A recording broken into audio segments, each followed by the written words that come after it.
என்னடா இட்லில் பேசுகிறானேன்னு சொல்லி பார்க்குறியா? அடி தேவடியா நாரா கூதி லாயர் கூதி, என் வாழ்க்கையை இட்டா போச்சுடி தேவடியா. அடி உங்கள் அம்மா கூதியில் என் பூலா வைக்க வெளிச்சத்துக்கு வரண்டி.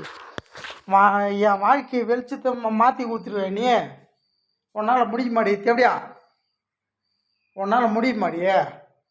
அடி உங்கள் அம்மா கூதியில் என் பூலா வைக்க நான் தடி துறை என் வாழ்க்கையை சின்ன பண்ணமா வச்சுடி. உன்னால் மாற்ற முடியுமாடி தேவடியா கூதி? யார் நீ? உன்னை தொட்டு பார்த்தனாடி அடி உங்கள் அம்மா கூதிலியான் புலா வைக்க. நான் குளிச்சுட்டு நல்ல மாதிரியாக பேசலாம், இல்லை லவ் யூ சொல்லலான்னு தான் நினச்சேன். எனக்கு வர பிரச்சனையும் சோதனையும் வேதனையும் தாங்க முடியலரி, தூங்க முடியல. நான் எவ்வளோ அடி இறக்கணும்? இன்னும் எவ்வளோ இறக்கணும்? அடி தேட கூதி நான் இந்த அடி துறை. என் அம்மா ஜெயா, என் அப்பா ராமசாமி, இன்னொரு அப்பா எனக்கு இருக்கான் சிவசாமி. சரியா? ஏன்னா எங்கள் அம்மா வரம் வாங்கினாங்க. என் அம்மாவுக்கு என் அப்பனுக்கு 2 பொண்டாட்டிய. அதில் ஃபஸ்ட்டு ஒரு அக்கா எனக்கு பிறந்து செத்துச்சான். அதனால் 2வது ஒரு அக்கா பிறந்துச்சு. அது நல்லா இருக்குது, ஒன்றும் ஆகாது, எப்பயுமே ஒன்றும் ஆகாது. பல கஷ்டங்கள்லாம் தாங்கிட்டு இருக்கு எனக்கோசரம்.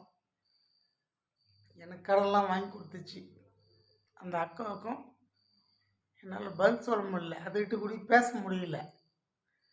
ஆனால் எனக்கு 3வது பொண்ணாக பிறக்கூடாதுன்னு சொல்லி வரம் வாங்கி கேட்டவங்க தானே எங்கள் அம்மா ஜெயா. அடி தேவடியா, நீ யாருடைய? நீ யார் எனக்கு தெரியுமா? நீ மதுரையா? நீ மதுரையில் பிறந்திருந்தா எனக்கு தெரியுமாடி தேவடியா? நான் திருவண்ணாமலைக்கு இருந்தாண்ட பிறந்தடி. என் ஊர் எலன்பட்டி. என் அப்பா அம்மா போட்டான், எல்லா போட்டாலும் போட்டேன். என்ன போடணும்? உன் கூதியில் நான் ஓக்கணுமா? அட்ரஸ் சொல்லு, வந்து ஓக்கல்னு வச்சுக்க. அப்புறம் பாரு ஆம்பளையான கேள்வி தேவடியா கூதி, நர்றா கூதி, லாயர் கூதி. அடிங்க அம்மா கூதியில் என் புலா வைக்க எவ்வளோடி அனுபவிக்கணும்? நான் உன்னை எவ்வளோ இறக்கணும்? என் நிம்மதி, சந்தோஷம், பணம், காசு, சொத்து, சுகம், இன்பம், துன்பம், மானம், மரியாதை மொத்தத்தையும் இறந்து நிற்கிறண்டி. நடுத்தருவில் நிற்கிறண்டி. அடி தேவடா கூதி, ஜோதி கூதி.